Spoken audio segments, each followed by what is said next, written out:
هل جزاء الإحسان إلا الإحسان۔ بہرحال جب خواب کی تعبیر پہنچی، میں اس کے پاس بادشاہ کے پاس وہ مطمئن ہوا، اور اسی طرح عورتوں کی برات کا جب معاملہ ہوا تو یوسف علیہ السلام جب اس سے بھی بری ہو گئے، اب بادشاہ نے کہا وقال الملک ائتونی بہ، لاؤ اس بندے کو میرے پاس، استخلصہ لنفسی، میں اس بندے کو خاص کرتا ہوں اپنے لیے، یعنی گویا کہ وہ میرا ایک اسپیشل مشیر بنے گا، میرے لیے خاص ہوگا۔ بادشاہوں کے کچھ بندے خاص ہوتے ہیں جو ان کے ساتھ رہتے ہیں، ان کو اچھائی برائی میں ان کے مشیر بنتے ہیں، وہ بندہ خاص میرا مقرب بنے گا۔ فلما کلمہ، یوسف علیہ السلام لائے گئے، جب آپس میں کلام ہوا، قال انک اليوم لدینا مکین امین، تو اس نے کہا کہ آج کے بعد آپ ہمارے ہاں ایک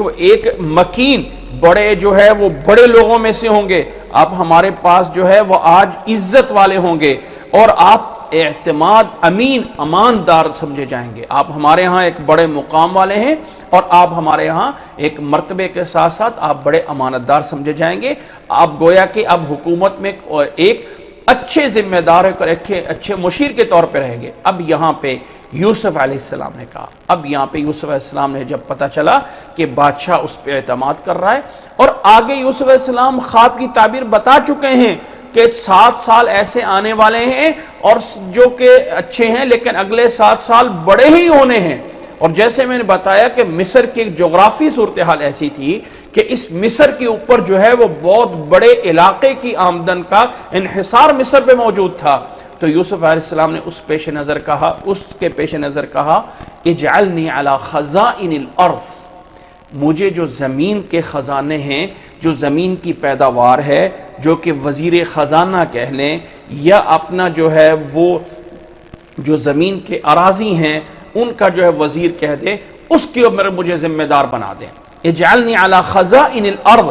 زمین کے جو خزانے ہیں، ملک کے خزانے ہیں، جو اس وقت سب سے بڑے خزانے پیداوار ہوتی تھی، زمینی پیداوار ہوتی، اس پہ مجھے ذمہ دار بنا دے۔ انی حفیظ علیم، بے شک میں حفاظت کرنے والا ہوں اور میں سمجھنا ہوں، معاملات کو سمجھتا ہوں۔ اللہ تعالیٰ نے یوسف علیہ السلام کو معاملے کی سمجھ عطا فرمائی تھی۔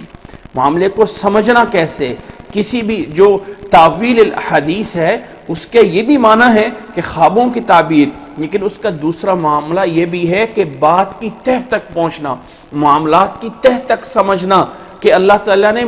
یوسف علیہ السلام کو یہ سمجھ عطا فرمائی تھی اور وہ حفاظت کرنے والے ہیں۔ فرمایا مجھے یہ ذمہ داری دیجئے۔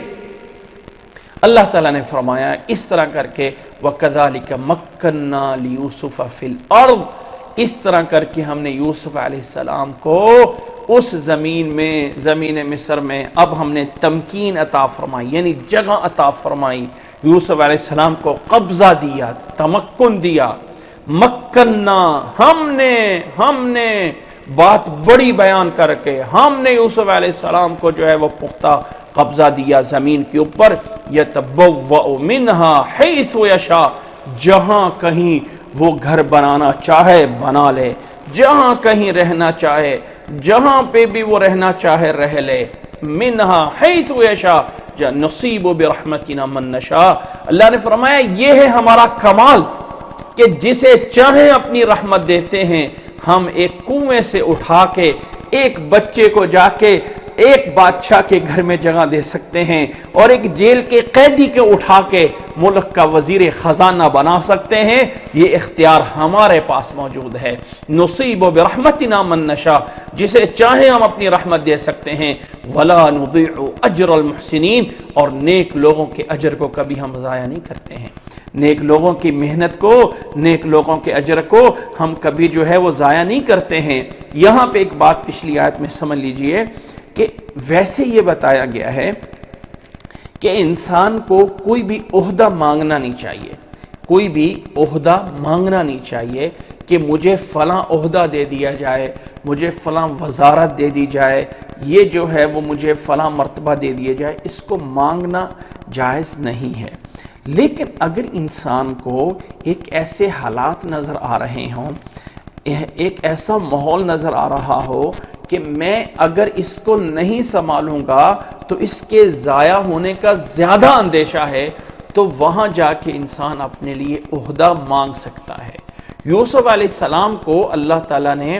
بادشاہ کے اس خواب کے ذریعے بتا دیا کہ 7 سال ایسے آنے ہیں جو بڑے قحط سالی کے ہیں اور کوئی کھانے پینے کے لیے چیز نہیں ملے گی۔ ان 7 سالوں کی تیاری کے لیے پھر اللہ نے پہلے 7 سال دینے ہیں،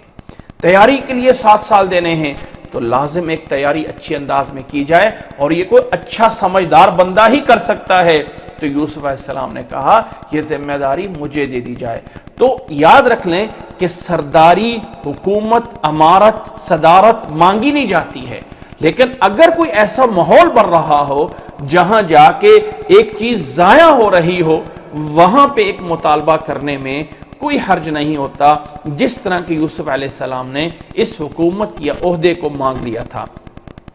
فرمایا اللہ تعالیٰ نے اس طرح کر کے ہم نے یوسف علیہ السلام کو وہاں پہ جگہ دی، اور اللہ تعالیٰ نے اس آیت میں وَكَذَلِكَ مَكَّنَّا لِيُوسُفَ فِي الْأَرْضِ میں الفاظ تو یہی ہے، بظاہر الفاظ تو یہی ہے نا کہ ہم نے یوسف علیہ السلام کو جگہ دی، دیکھو ہم، اب اللہ تعالیٰ بتانا اپنی قدرت چاہتا ہے،